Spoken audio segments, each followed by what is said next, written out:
అందరికీ మరణాత. ఈరోజు నేను యేసు ప్రభు చెప్పిన మూడో మాట గురించి చెప్పుకున్నాము.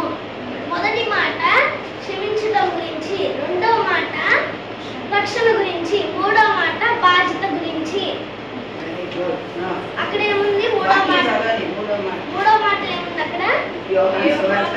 యేసు తన తల్లియు తాను ప్రేమించిన శిష్యులను దగ్గర నిలుచుండట చూచి, అమ్మా ఇదిగో నీ కుమారుడు అని తన తల్లితో చెప్పెను. తరువాత శిష్యుడిని చూచి, ఇదిగో నీ తల్లి అని చెప్పెను. ఆ గడియ నుండి ఆ శిష్యుడు ఆమెను తన ఇంట చేర్చుకొనెను. ఆమె యోహాను సువార్త 19:20.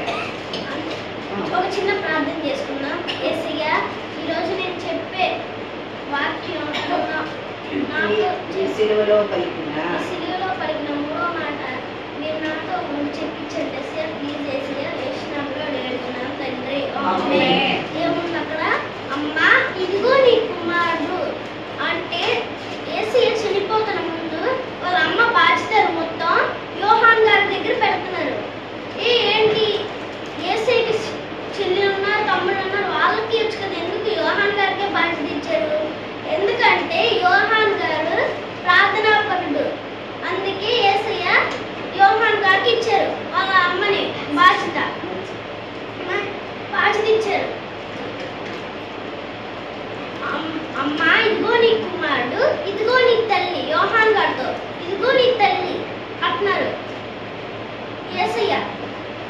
యేసయ్యకి స్టార్ట్ అయినప్పటి నుండి గెత్సేమనే తోటలో ప్రార్థన చేశారు. అప్పుడు రాత్రి రోమన్ సైనికులు వచ్చారు.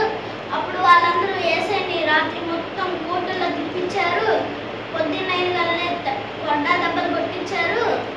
సిలువ వేసుకుంటున్నప్పుడు 150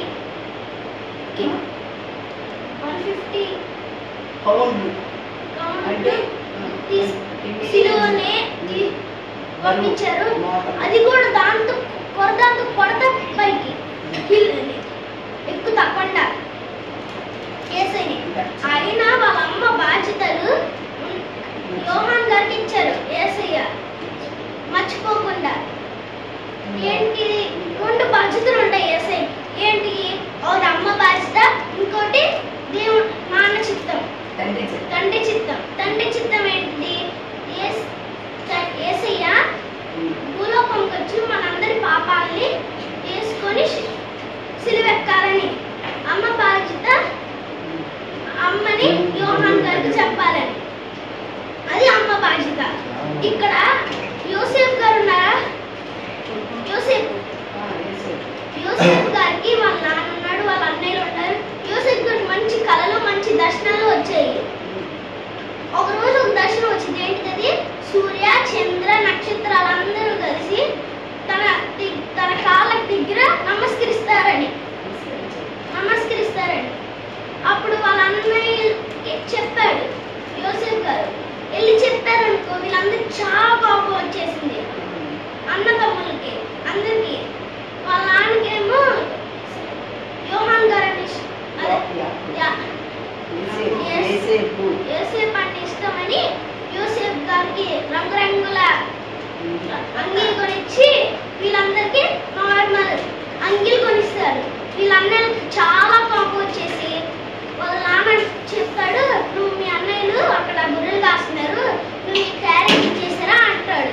సరే అని వెళ్తాడు యూసేపు అక్కడికి.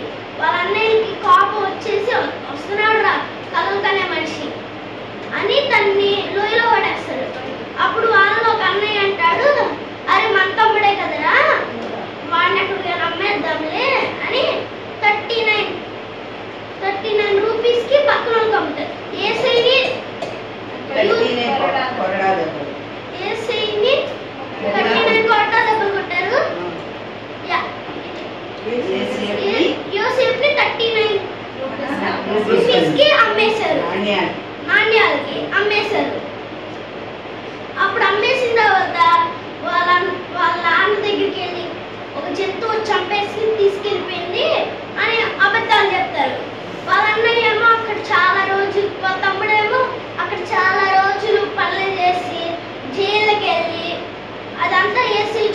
తనని రాజుకి ఒక కలిసి కరువు వచ్చిందని తను ఎవరు చెప్పలేరు.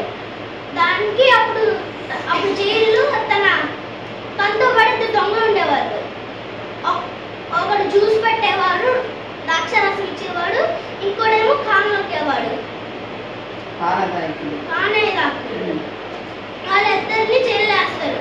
అప్పుడు వాళ్ళ కళ కూడా నిజం చెప్పాడు. ఏంటంటే నువ్వు కొన్ని రోజులతో అవుతావు, రాజు లాంటి వాడు అవుతావు, నువ్వేమో కొన్ని రోజులతో నేను ఊరి చేస్తారు అంటాడు, చెప్తాడు. రాజుకు ఒక కళ వచ్చింది కదా, ఈ రాజులాగా అయ్యేవాడు రాజుకు చెప్తాడు, నాకు ఒకటి తెలుసు, తన కళలు చెప్పేవాడు అని తనని పిలుస్తాడు యోసేపుని. యోసేపు కళ నిజం చెప్పి ప్రధానమంత్రి అవుతాడు. కథ యొక్క అర్థం చెప్పి ప్రధానమంత్రి అవుతారు.